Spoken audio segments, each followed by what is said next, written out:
Dlhý chvostík, bystré uška, na raňajky banán, hruška.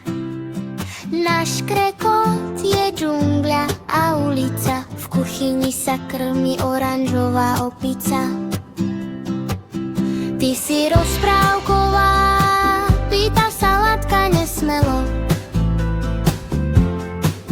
Juchu, bude sranda, smeje sa Radka veselo.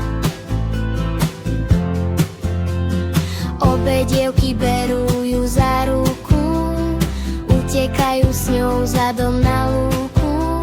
Už lezú aj na strom veľký, nečumia doma do tabletu telky. Nanúky lovili bar v razničke, potom si prišli po pusinku k mamičke. Grimasy, skákanie po gauči, smiech, jazyk von, bláznenie, to nie je hriech. Idú piec bábovku, myjú si labky, ruky, kuchyňa aj s mamou sú celé od múky. Potom sa okúpu a idú spať, s opicou budú sa jej v noci hrať.